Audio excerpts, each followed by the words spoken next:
Olá pessoal, tudo certo? Tudo bem com vocês? Eu sou Gilberto, formado em História, e esse é o canal Toy História, série Nostalgia.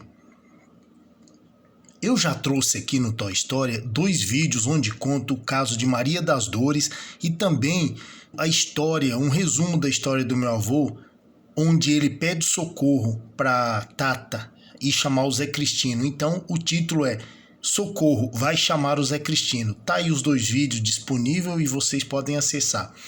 E hoje eu conto para vocês um resumo da história da Dona Conceição, que sempre foi carinhosamente chamada de Cidinha.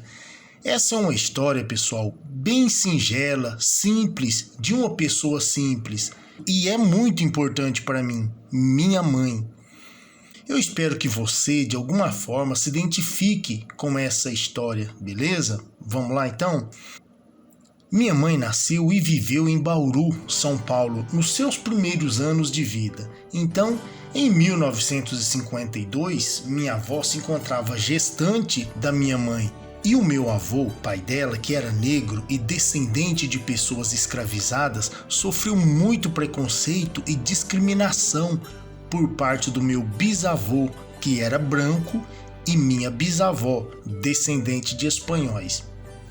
Então, num determinado momento, meu avô desacorçoou com toda aquela situação que ele vivia e sumiu, desapareceu no mundo.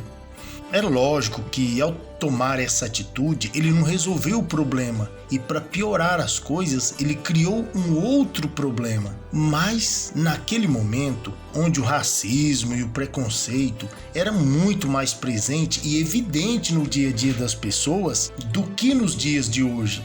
Então digamos que foi a saída mais viável que ele encontrou. Então ele deixou a minha avó gestante da minha mãe. E alguns anos depois, ele formou uma nova família. A minha avó se casou com um camarada por nome Reginaldo, conhecido também como Osvaldo, e tiveram mais 4 filhos, além da minha mãe.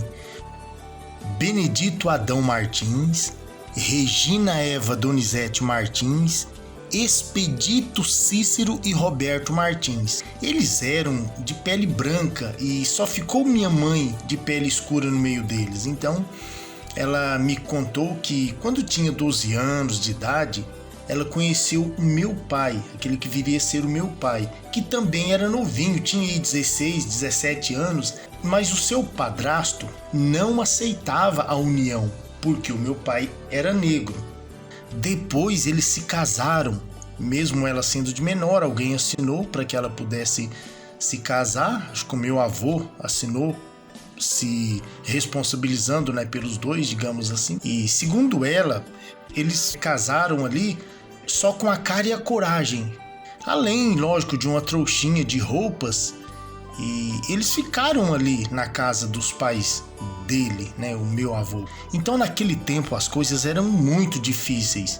Então ela disse que o seu sogro, o meu avô, repassou para eles uma pequena quantia de dinheiro e uma lata com carne mergulhada na banha de porco, algumas ramas de mandioca e sementes para plantar. Algum tempo depois, minha mãe deu à luz ao seu primeiro filho, meu irmão. O nome dele é Joel. Fazia muito frio e ela nem sabia como iria cuidar do recém-nascido, pois também ela era uma criança. Ela me disse, sem detalhes, que não deu tempo de chamar a parteira, pois ficava longe a mulher que fazia os partos naquela região. Então, coitadinha da minha mãe, sabe? Ela sofreu muito, não tinha experiência nenhuma. Ela ainda teve outros filhos com o passar dos anos, 6 ao todo, dos quais eu também sou um. Ela me disse que seu padrasto ficou com raiva deles e nunca deixou que a mãe dela, a minha avó, a fosse visitar. Inclusive, a minha avó tinha câncer e se definhava em cima de uma cama. E prestes a morrer, ela chamava pela minha mãe. Então ela dizia assim: Cidinha, ô Cidinha, eu quero te ver, Cidinha, sabe? Naquele desespero, naquela ansiedade ali de ver a minha mãe. Então ela pedia assim: alguém vai chamar a Cidinha, eu quero ver ela.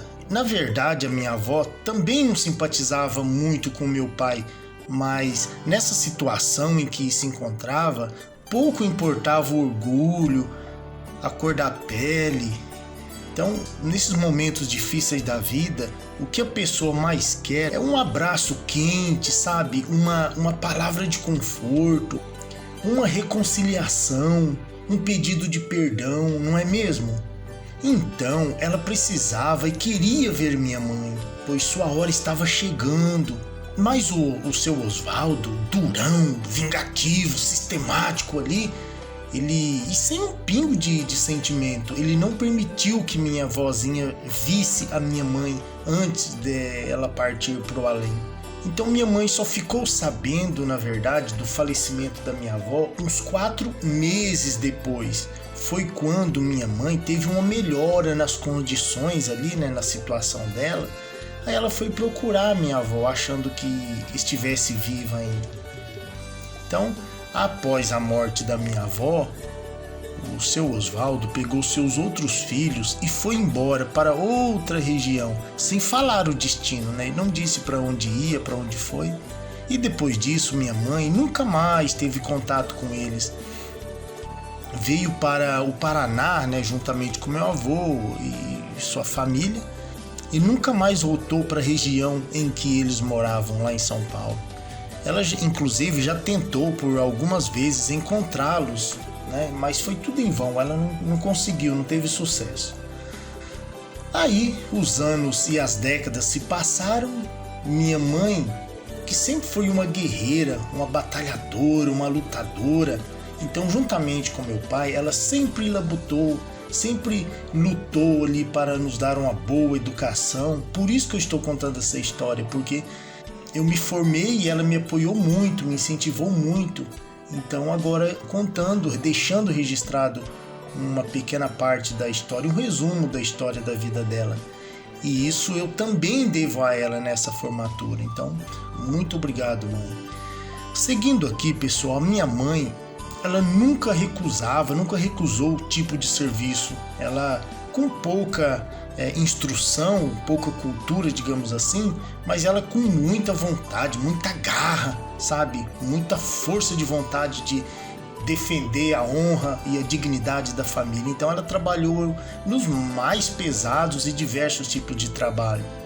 Há alguns anos atrás, ela perdeu o meu pai para uma enfermidade. Então, meu paizinho já foi, mas ela continuou, ela seguiu lutando e hoje em dia ela está aposentada por tempo de carteira registrada, mas ainda, se for preciso, ela trabalha. Então até hoje minha mãe sente muita falta dos irmãos dela. Então ela teve tantos irmãos por parte da mãe, né, quanto outros irmãos por parte do pai. Quem sabe um dia ela, através dessa história, desse relato que eu estou fazendo aqui, alguém possa conhecer, né, lembrar e reconhecer e entrar em contato. A gente vai ficar muito contente. Então, hoje ela mora em Mandaguaçu, aqui no Paraná, juntamente com a Josiane, que é minha irmã. Ela tem seus 70 anos, eu acho, né? Mais ou menos. Aí eu fico pensando, ai, se eu pudesse, ai, se eu soubesse como encontrar os irmãos da minha mãezinha. Ao menos um. Seria um presente muito importante para ela. Minha mãe disse que não tem mágoas do padrasto dela, que provavelmente já faleceu. Ela não tinha mágoas e nunca teve. E que ela tem esperança de um dia encontrar a mãe dela no céu. Oxalá que se cumpra o desejo do coração da minha mãezinha. Minha mãe é uma vencedora. Ela é abençoada por Deus. A Bíblia diz que aquele ou aquela que anda nos caminhos do Senhor, obedece e guarda os seus mandamentos, tem os dias acrescentados sobre a face da terra. E essa pessoa verá a sua descendência e abraçará os filhos dos seus filhos. Então, Deus concedeu para minha mãe 6 filhos e 15 netos, 18 bisnetos.